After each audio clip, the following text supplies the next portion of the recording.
Selamat pagi, selamat siang, dan selamat malam untuk setiap saudara yang menyaksikan khotbah Gereja All Saints Anglican Church Jakarta minggu ini.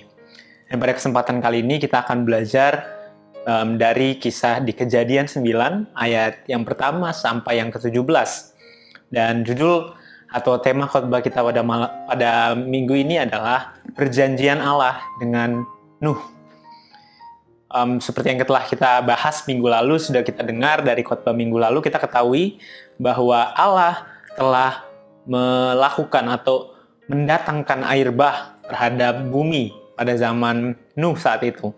Karena apa yang telah dilakukan oleh kebanyakan orang, oleh masyarakat, oleh seluruh ciptaan pada saat itu mengecewakan hati Allah. Dikatakan bahwa mereka hidup di dalam kejahatan, ketamakan, dan kehidupan mereka berlawanan dari apa yang Tuhan kehendaki, dari apa yang Tuhan telah kerjakan atau merancangkan bagi kehidupan manusia. Mereka berjalan berdasarkan kemauan dan keinginan hatinya, kedagingannya, kehidupan hasrat duniawinya, dan bukan berdasarkan apa yang Tuhan ingin kerjakan. Namun kita ketahui, kita sadar betul, kita mempercayai betul bahwa Tuhan kita adalah Tuhan yang penuh kasih. Ia adalah Tuhan yang di dalam setiap kemarahannya sekalipun, ia bergerak karena kasih. Ia bergerak karena kecintaannya akan setiap ciptaannya, termasuk kita, umat manusia.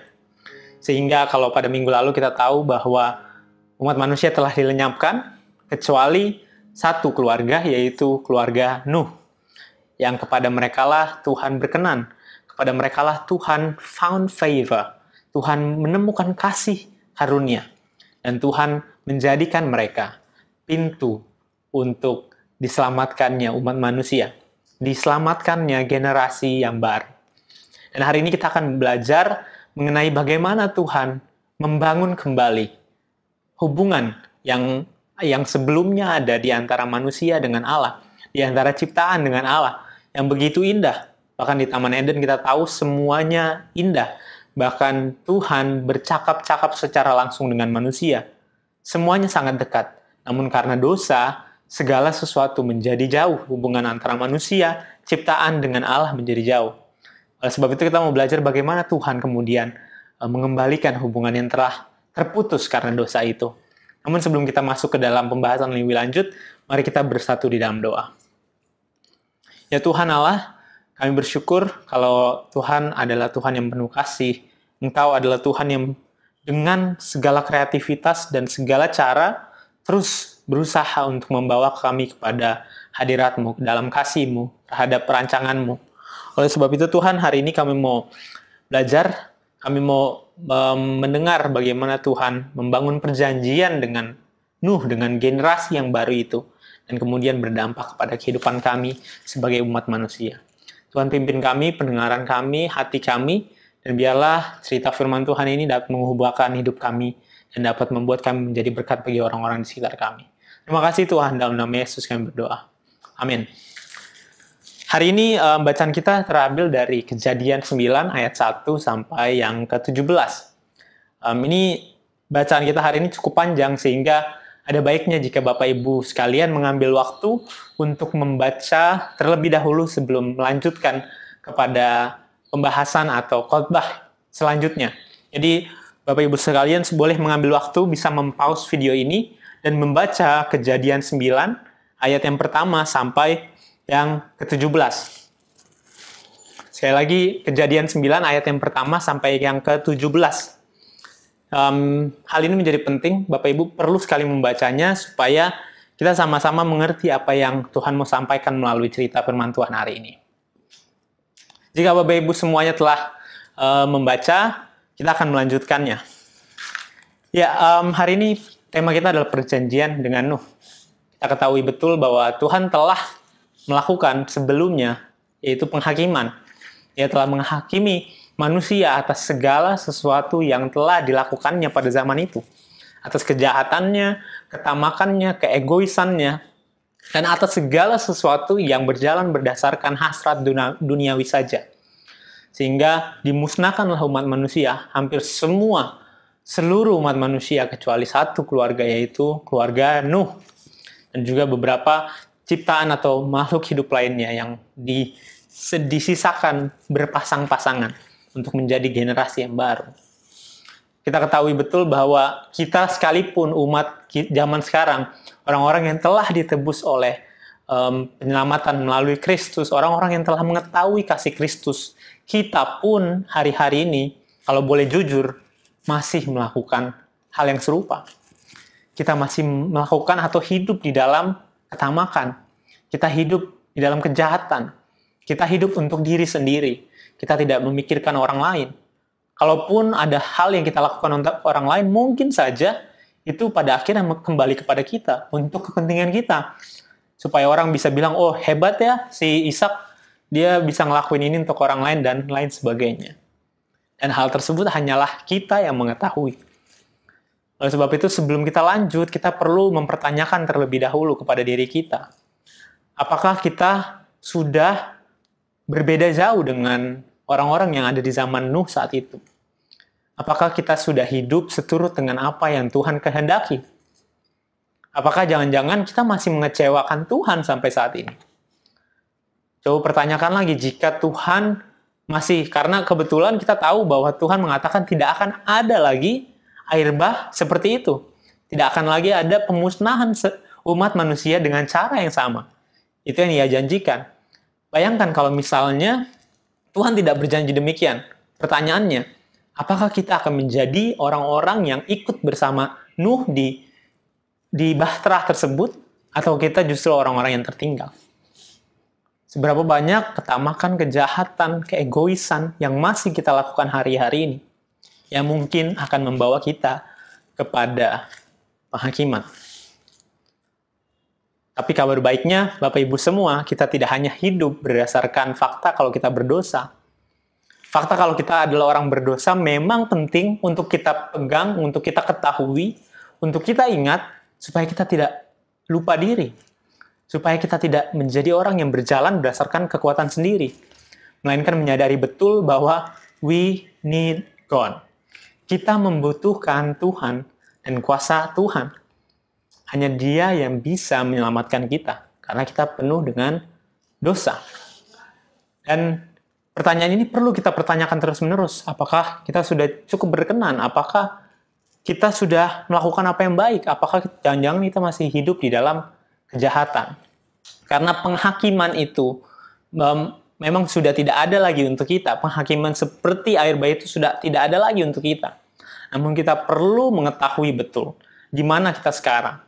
Supaya saat kita menerima hal yang kedua, kalau tadi yang pertama, ada penghakiman bagi orang yang hidup dalam kejahatan. Dan kemudian Tuhan memberikan hal yang baru, yaitu sebuah tatanan kehidupan yang baru. Di mana Tuhan di dalam hal ini membangun kembali hubungan yang telah putus di antara umat manusia dengan Allah.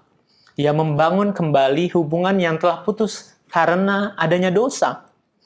Kita tahu betul bahwa hukuman telah diberikan kepada umat manusia saat itu pada zaman Nuh. Namun saat air bah telah lewat, air bah telah selesai. Perhatikan betul di dalam Kejadian ayat yang ke-9, ayat yang pertama dikatakan seperti ini. Lalu Allah memberkati Nuh dan anak-anaknya serta berfirman kepada mereka, beranak cuculah dan bertambah banyaklah, serta penuhilah bumi. Akan takut dan gentar kepadamu segala binatang di bumi dan segala burung di udara, segala yang bergerak di muka bumi dan segala ikan di laut. Ke dalam tanganmu lah semuanya itu diserahkan. Segala yang bergerak, yang hidup akan menjadi makananmu, akan telah memberikan semuanya itu kepadamu seperti juga tumbuh-tumbuhan hijau. Apakah Bapak Ibu pernah mendengar hal yang serupa yang pernah Allah katakan kepada seseorang di dalam Alkitab? Yes, betul. Hal yang serupa juga Allah katakan kepada Adam. Saat Adam pertama kali diciptakan, menjadi manusia pertama yang diciptakan oleh Allah di muka bumi ini, ia mendapatkan satu berkat. Ia mendapatkan satu kepercayaan dari Allah, yaitu ini, satu mandat pertama yang ia terima adalah tentang bagaimana manusia Adam dapat berkuasa atas segala sesuatu yang ada di Taman Eden. Segala sesuatu itu diberikan kepadanya untuk dijaga, untuk ditaklukkan, untuk dipelihara. Dan demikian juga hal yang sama dikatakan kepada Nuh. Nuh melambangkan satu hal, yaitu rebuilding, sebuah usaha Allah untuk membangun kembali hubungan yang telah putus antara manusia dengan Allah. Allah membuka kembali hubungan tersebut melalui Nuh. Sehingga dikatakan ini mandat, ini adalah tanggung jawab yang perlu dikerjakan. Begitu juga dengan kita.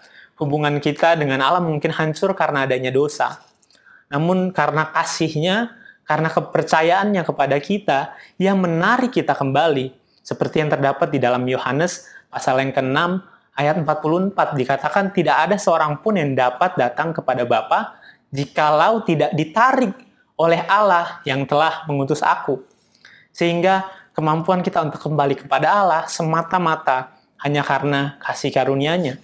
Perjanjian yang baru hanya datang karena Ia menghendakinya. Dan kemudian di ayat yang ke-4-7 kita menemukan bahwa Tuhan memberikan larangan. Kalau tadi yang pertama, Ia memberikan penghakiman. Dan setelah adanya penghakiman, Tuhan membangun satu hal yang baru dengan cara memberikan kita kepercayaan yang baru. Dia membangun relasi dengan kita dengan cara memberikan kepercayaan, tanggung jawab yang baru, responsibility yang baru, mandat yang baru.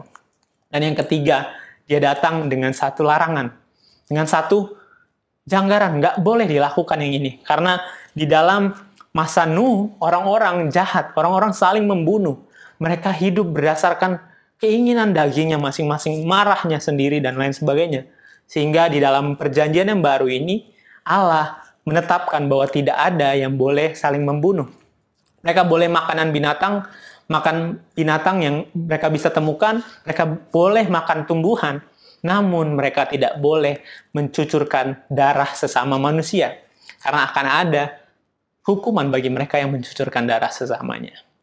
Sedangkan yang ketiga, pada ayat yang ke-8 sampai pada ayat yang terakhir, bagian yang terakhir kita menemukan bahwa Tuhan menetapkan perjanjian yang baru tersebut. Dikatakan di ayat 8, berfirmanlah Allah kepada Nuh dan kepada anak-anaknya yang bersama-sama dengan dia. Sesungguhnya aku mengadakan perjanjianku dengan kamu dan dengan keturunanmu dan dengan segala makhluk hidup yang bersama-sama dengan kamu. Kita ketahui betul bahwa hal ini bukan pertama kali Allah lakukan. Di dalam setiap kegagalan manusia, selalu ada inisiatif Allah. Di dalam kegagalan Kain dalam membangun sebuah generasi, kita telah mendengarkan khotbah tentang Kain dan juga generasi Set. Kita tahu Kain gagal membangun generasi, sehingga Allah membukakan jalan melalui keturunan Set. Dan begitu pula juga di dalam banyak kejadian lainnya. Kemudian juga ada di dalam kejadian Nuh ini, di mana generasi Nuh gagal melakukan apa yang Tuhan inginkan. Namun Tuhan membuka jalan melalui Nuh. Dikatakan Tuhan kecewa terhadap generasi yang ada. Tapi Tuhan masih menemukan alasan. Di tengah tidak adanya alasan untuk tetap mempertahankan manusia, Ia memiliki kasih karunia, menemukan kasih karunia melalui Nuh. Sehingga pelajaran kita pada hari ini, di dalam setiap keadaan, di dalam setiap kejatuhan kita perlu sadari betul, kita perlu syukuri betul bahwa Tuhan adalah Tuhan yang penuh inisiatif. Ia membangun perjanjian yang baru di setiap generasi. Di dalam Daud, di dalam perjanjian terhadap Daud, meskipun Daud penuh banyak kekurangan, tapi melalui Daud yang penuh kekurangan itu juga, ia membangun generasi yang baru. Dan pada akhirnya, di dalam kehancuran dunia, Ia membangun perjanjian yang baru melalui adanya Kristus. Dan kematiannya menembus setiap kegagalan, kejatuhan, dan setiap hal yang buruk yang dilakukan manusia sampai saat ini. Oleh sebab itu, kita perlu syukuri betul. Dan kita perlu sadari betul. Bukan hanya perjanjiannya, tapi juga mandat apa yang Tuhan taruh kepada kita. Dan larangan apa yang ikut di belakangnya. Tuhan Yesus memberkati, mari kita berdoa. Ya Tuhan, terima kasih untuk apa yang Tuhan kerjakan. Kami serahkan semua dalam tangan Tuhan, biarlah kami menjadi semakin serupa dengan Engkau. Dalam nama Yesus kami berdoa, amin. Tuhan Yesus memberkati, selamat hari Minggu.